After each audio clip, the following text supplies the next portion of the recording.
বন্ধুরা তোমরা কেমন আছো? আশা করি তোমরা খুব ভালো আছো, আমিও খুব ভালো আছি। আজকে তোমাদের আমি মটন কষা করে দেখাচ্ছি, ঝাল ঝাল করে মটন কষা। আর এটা কি দিয়ে করছি তোমরা দেখতেই পাবে। একটু আলু না দিলে কিন্তু মটন কষা খেতে ভালো লাগে না, তার জন্য একটু আলু দিচ্ছি। আর এর মধ্যে দেবো রসুন, পেঁয়াজ, টমেটো, কাঁচা লঙ্কা, আদা। আর মশলা কি বাটবো? আদা বাটবো, রসুন, ধনে, গোটা জিরে আর কাঁচা লঙ্কা, এগুলো আমি কিন্তু বেটে দেবো। চলো বন্ধুরা রেসিপিটা শুরু করা যাক। প্রথমে আমি মশলা বাটছি কি তোমরা দেখে নাও। বন্ধুরা দেখো আমি কিন্তু মটন কষার জন্য কি মশলা বাটছি তোমরা দেখে নাও। আমি রসুন দিয়ে দিয়েছি, আদা দিয়েছি, কাঁচা লঙ্কা আছে, গোটা ধনে আছে। এই যে বন্ধুরা দেখো, এই যে গোটা ধনে আছে, গোটা জিরে আর টমেটো আমি একসাথে বেটে নিচ্ছি। আর কিভাবে করব তোমরা তো দেখতেই পাবে। মশলাটা বেটে নিই বন্ধুরা ততক্ষণ, তারপর আমি রেসিপিটা শুরু করছি। বন্ধুরা দেখো এর মধ্যে আমি এই যে বলতে ভুলে গেছিলাম, এই যে গোটা গরম মশলা একটু দিয়ে দিচ্ছি, দিয়ে বেটে নিচ্ছি। তারপর আমি তোমাদের রেসিপিটা শুরু করবো যখন দেখতে পাবো। বন্ধুরা দেখো আমি কিন্তু মটন করার জন্য কড়া বসিয়ে দিয়েছি, কড়ার মধ্যে সর্ষের তেল দিয়ে দিয়েছি। তেলটা গরম হলে আমি কিন্তু আলুগুলো ভেজে নেব। আর এই যে বন্ধুরা দেখো মশলাটা কিন্তু বাটা হয়ে গেছে। এর মধ্যে আদা আছে, রসুন আছে, কাঁচা লঙ্কা, গোটা জিরে আছে, গোটা ধনে আছে, টমেটো আছে, আমি পুরো বেটে নিয়েছি। আর পেঁয়াজটা কিন্তু আমি ভাজবো। চলো বন্ধুরা দেখো তেলটা আমার গরম হয়ে গেছে। এবার আলুগুলো কিভাবে ভাজবো তোমরা দেখতেই পাবে। আমি কিন্তু এর মধ্যে একটু হলুদ, একটু নুন দিয়ে দিচ্ছি আমি, তারপরে কিন্তু আলুগুলো দেবো। বন্ধুরা আমি প্রথমে অল্প একটু হলুদ দিয়ে দিলাম, আর অল্প একটু নুন দিয়ে দিচ্ছি। এবার আমি আলুগুলো দিয়ে দিলাম। আলুগুলো একটু লাল লাল করে ভাজা হয়ে গেলে তারপর আমি তুলে নেবো। তারপরে কিন্তু আমি পেঁয়াজটা দিয়ে দেবো। আমি যে পেঁয়াজটা কুচিয়ে রেখেছিলাম সেই পেঁয়াজটা দিয়ে দেবো।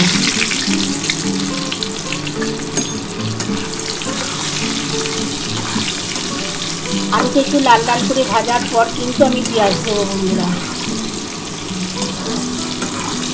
আর আলু দিয়ে মটন কষা কিন্তু দারুণ লাগে। তোমরা মটন কষা ঝোলও করতে পারো, তোমরা কষা করতে পারো, যেভাবেই করো খেতে কিন্তু দারুণ লাগে। এমনিতেই মটন খেতে খুবই ভালো লাগে বন্ধুরা।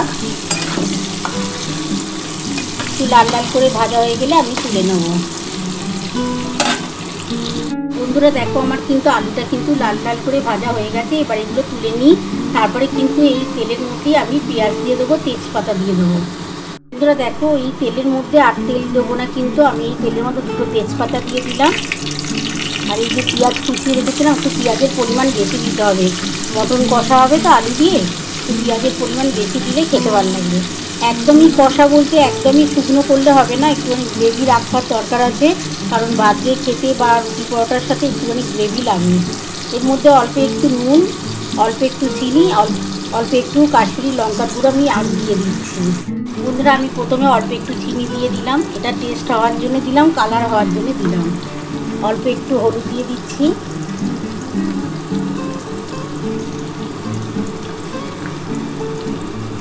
একটু নুন দিয়ে দিচ্ছি। আগে তো একটুখানি আলু ভাজার জন্য নুন দিয়েছিলাম, এবার এখন 2 চামচের মতো নুন এখনই দিয়ে দিচ্ছি, কারণ আমার মটনটা অনেকটাই আছে, ওই 2 চামচ নুন দিয়ে দিলাম। এবার কাশ্মীরি লঙ্কার গুঁড়ো দেবো। বন্ধুরা এই যে কাশ্মীরি লঙ্কার গুঁড়ো দিয়ে দিলাম, এটা এভারেস্টের লঙ্কার গুঁড়ো আছে। আর ঝাল লঙ্কার গুঁড়োটা আমি পরে দেবো। এবার এটা ভালো করে একটুখানি ভেজে নিই বন্ধুরা। এটা ভাজা হয়ে গেলে আমি কিন্তু যে মশলাটা কেটে রেখেছিলাম সেই মশলাটা দিয়ে দেবো।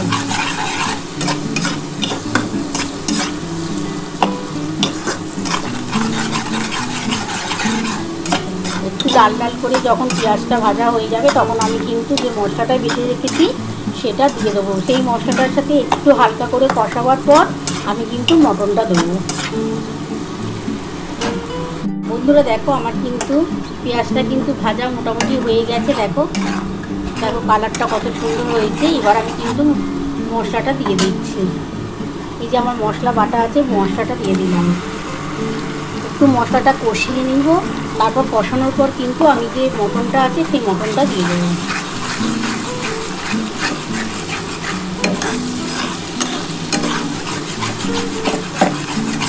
একটুখানি কষিয়ে নিই। তারপরে কিন্তু এই মটনটার মধ্যে কিন্তু কোনো কিছুই মাখাইনি, আগে কিন্তু এই মশলা কষাবার পর কিন্তু মটনটা নেব। তেলটা ছেড়ে ছেড়ে আসুক, তারপরে আমি মটনটা দিয়ে দিচ্ছি। বন্ধুরা এবার আমি কিন্তু মটনটা দিয়ে দিচ্ছি।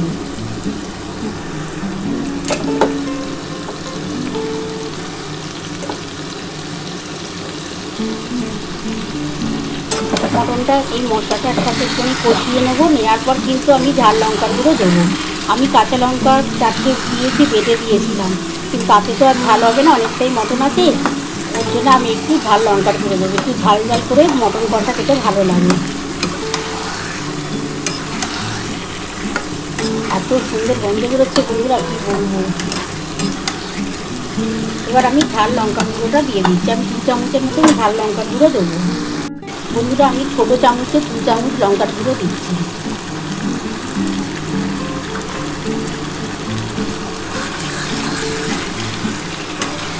এবার খুব ভালো করে মশলাটা কষাতে হবে। যতটা ভালো করে তোমরা মশলাটা কষাতে পারবে না, ততটা মটনটা খেতে ভালো লাগবে।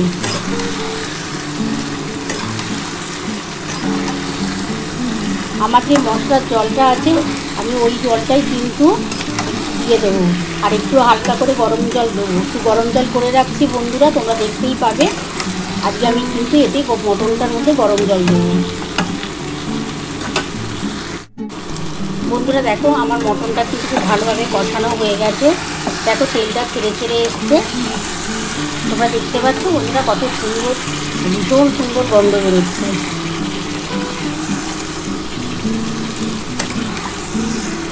আমি কিন্তু এটা প্রেশারে দিয়ে দেবো। আমার মটনটা ভালোভাবে কষিয়ে নিই, তারপর কিন্তু আমি প্রেশারের মধ্যে দিয়ে দেবো। আমি প্রথমে কিন্তু মটনটাই দেবো, কারণ আমার আলুটা কিন্তু অলরেডি সেদ্ধর মতন হয়ে গেছে, কারণ চন্দ্রমুখী আলু তো। এখন যদি দিয়ে দিই তাহলে কিন্তু গলে যাবে। সেই জন্য আমি 2খানা সিটি আগে দিয়ে দেবো, তারপরে আমি কিন্তু নামিয়ে আলুগুলো দিয়ে আর একটা সিটি দেবো। মোট 3টে সিটি দিলে আমার মোটামুটি মটনটা হয়ে যাওয়ার কথা। আর যদি না হয় তখন আর একটা সিটি দিয়ে দেবো। দেখো খুব ভালোভাবে কিন্তু মশলাটা কষিয়ে নিতে হবে, যাতে পেঁয়াজের গন্ধটা বা আদা রসুনের গন্ধটা না পাওয়া যায়।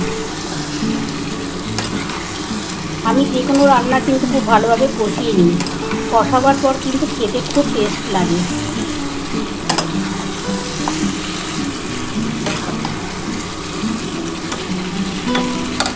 দেখো তেলটা ছেড়ে ছেড়ে এসছে বন্ধুরা। দেখো আমার কিন্তু জলটা গরম হয়ে গেছে। এই জলটাই কিন্তু আমি মটনটার মধ্যে দিয়ে দেবো। বন্ধুরা দেখো আমার কিন্তু মটনটা কষানো কমপ্লিট হয়ে গেছে। এবার আমি কিন্তু প্রেশারে দিয়ে দিচ্ছি। দেখো তেলটা ছেড়ে ছেড়ে এসছে। আর কষাবার কোনো দরকার নেই, আমার খুব ভালোভাবেই কষানো হয়ে গেছে। এবার আমি কিন্তু প্রেশারে দিয়ে আমি যে গরম জলটা করে রেখেছি এই গরম জলটা দিয়ে দেবো। গরম জলটা দেওয়ার পর কিন্তু আমি সানরাইসের গরম মশলার গুঁড়ো দিয়ে দেবো একটু। এবার আমি প্রেশারে দিয়ে দিচ্ছি। দেখো আমি প্রেশার কুকারের মধ্যে কিন্তু মটনটা দিয়ে দিয়েছি।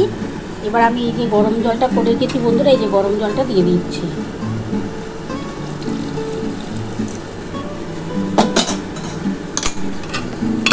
দিয়ে আমি কিন্তু প্রথমে 2খানা সিটি দিয়ে দেবো। 2খানা সিটি দিয়ে নামাবার পর তারপর যে আলুটা এই যে ভেজে রেখেছি এই আলুটা পরে দিচ্ছি, দিয়ে একটা সিটি দিয়ে তারপর। দেখো আমি গরম জলটা দিয়ে দিয়েছি। এই যে একটু সানরাইসের গরম মশলার গুঁড়ো এই যে দেখো ওপর থেকে একটু দিয়ে দিচ্ছি।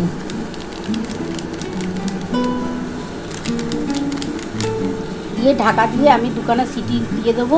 2টো সিটি পড়ার পর কিন্তু আমি নামিয়ে আর আলুগুলো দিয়ে দেবো, দিয়ে একটা সিটি দিয়ে নামিয়ে নেবো। দেখো আমি কিন্তু প্রেশার কুকারটা বসিয়ে দিয়েছি। আমি 2টো সিটি পড়ে গেলে আমি নামিয়ে নিচ্ছি। তারপরে কিন্তু খুলে ঢাকাটা খুলে আমি আলুগুলো দিয়ে দেবো। আলু দেওয়ার পর একটা সিটি দিয়ে আমি তারপর নামাবো। বন্ধুরা দেখো আমার 2খানা সিটি পড়ে গেছে। এবার আমি নামিয়ে নিচ্ছি। এবার ঢাকাটা খুলে আমি আলুটা দিয়ে দেবো, দিয়ে একটা সিটি দিয়ে নামাবো। তারপর বন্ধুরা দেখো আমার কিন্তু 2খানা সিটি দিয়ে আমি নামিয়ে নিয়েছি। এবার এই আলুগুলো দিয়ে দিচ্ছি। দেখছো বন্ধুরা কালারটা কত সুন্দর এসছে। তোমরা বাড়িতে একবার হলো এইভাবে করে খেও, দেখো কালারটা কিন্তু দারুণ আসবে। আমি যেভাবে করেছি তোমরাও বাড়িতে এইভাবে করো। এবার আমি আর একটা সিটি দিয়ে দেবো, দিয়ে আমি নামিয়ে নেবো। কারণ আমার চন্দ্রমুখী আলু আছে তো, এমনিতেই আমি ভেজে রেখেছিলাম, তাতেই কিন্তু অনেকটা সেদ্ধর মতো হয়ে থাকে। চন্দ্রমুখী আলু খুবই তাড়াতাড়ি গলে যায়। এবার আমি আরেকটা সিটি দিয়ে দিই বন্ধুরা, সিটি দিয়ে নামাবো, নামিয়ে তোমাদের দেখাচ্ছি। বন্ধুরা দেখো আমি কিন্তু আলুটা দিয়ে এবার প্রেশার কুকারটা বসিয়ে দিলাম, আর একটা সিটি পড়ে গেলে তারপর আমি নামিয়ে নিচ্ছি। বন্ধুরা দেখো আমার কিন্তু 3খানা সিটি পড়ে গেছে, এবার আমি কিন্তু মটন কষা নামানো হয়ে গেছে, আলু দিয়ে করেছি। তোমরা তো পুরো রেসিপিটাই দেখে নিয়েছো আমি কিভাবে করেছি। তোমাদের যদি এই রেসিপিটা ভালো লেগে থাকে প্লিজ একটা লাইক সাবস্ক্রাইব করতে ভুলো না, আর কমেন্ট বক্সে অবশ্যই জানিও কেমন হয়েছে। তাহলে এরকম আরও নতুন নতুন রেসিপি নিয়ে তোমাদের সামনে হাজির হবো। Thank you.